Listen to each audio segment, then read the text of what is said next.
ચાલતા હોય અને વાહનો ફસાઈ પણ જતા હોય, વારંવાર અમારી રજૂઆતો હોય છે, પણ આ રોડ માનો કે આમાં ક્યાંક ને ક્યાંક થૂકના હાંધા કરવામાં આવતા હોય.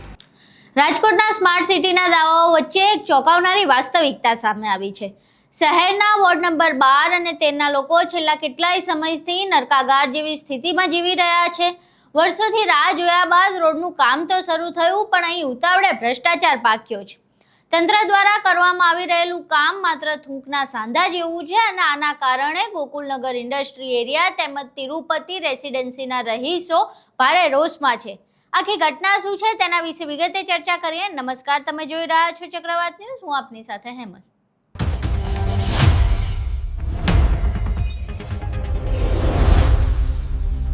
રાજકોટ વોર્ડ નંબર 12 અને 13ને જોડતો મુખ્ય માર્ગ અત્યારે વિવાદનું કેન્દ્ર બન્યું છે.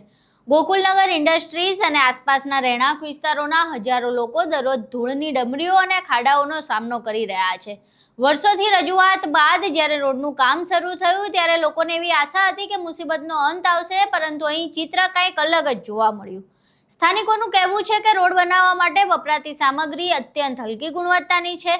લોકોનું કહેવું છે કે કોન્ટ્રાક્ટરો અને તંત્રની મિલીભગતને કારણે લોકોના ટેક્સના કરોડોના રૂપિયા જાણે પાણીમાં જઈ રહ્યા છે.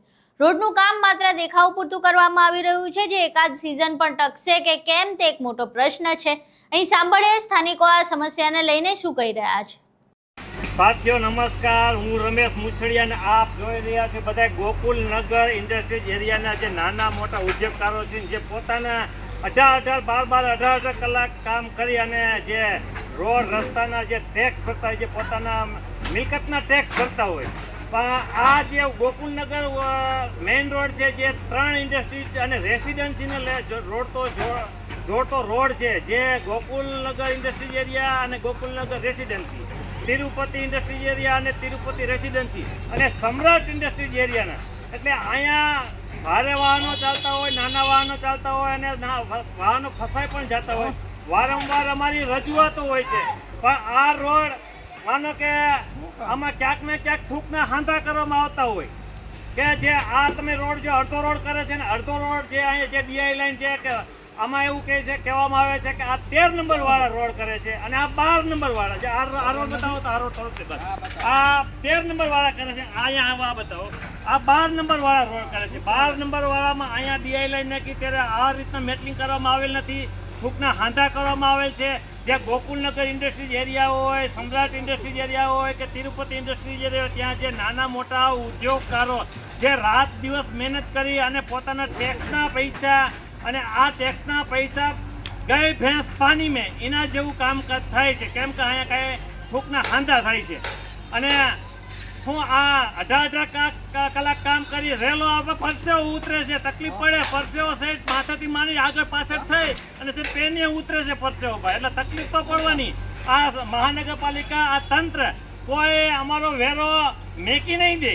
જો કદાચ 2-5 વર્ષનો વેરો બાકી હશે તો ચક્રવૃત્તિ વ્યાજ લઈને વેરો લેશે અને કામમાં મીંડું, કામમાં જીરો, કામમાં નબળાઈ, એટલે આવું કામ કરે છે. અમારે તંત્રને પણ આ વિડીયો માધ્યમ દ્વારા અમે 2 દિવસ પહેલાં પણ રજૂઆત લેખિતમાં આપેલી હતી અને વિડીયોના માધ્યમથી અમે કહીએ છીએ કે આ રોડ થાય છે એવી એના કરતાં પણ વ્યવસ્થિત જે આ 12 નંબરમાં પણ થાય એવી અમારી માંગ છે. બરાબર ને?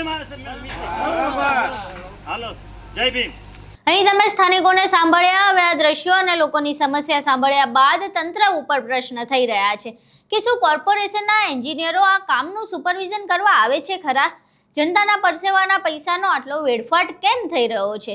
શું ગુણવત્તા તપાસવા માટે કોઈ ટેસ્ટ કરવામાં આવશે કે પછી રાજકોટમાં સ્માર્ટ સિટીના સપનાઓ વચ્ચે આવા થૂંકના સાંધા જેવા રોડ તંત્રની પોલ ખોલ્યા રાખશે? હવે જોવાનું એ રહેશે કે સ્થાનિકોના ઉગ્ર વિરોધ બાદ તંત્ર જાગે છે કે પછી નબળી ગુણવત્તાનું કામ પૂરું કરીને જ સંતોષ માની લેશે. જનતા તો અત્યારે એક જ માંગ કરી રહી છે કે અમને દેખાડો નહીં પણ ટકાઉ રોડ આપો. આ આખા વિડીયો બાદ સ્માર્ટ સિટી રાજકોટ વિશે તમારું શું માનવું છે? તમારા મંતવ્યો અમને કોમેન્ટ બોક્સમાં જરૂર જણાવજો. વિડીયો પસંદ આવ્યો હોય તો વિડીયોને લાઇક કરજો, શેર કરજો અને અમારી ચેનલને સબસ્ક્રાઇબ કરવાનું ભૂલશો નહીં. નમસ્કાર.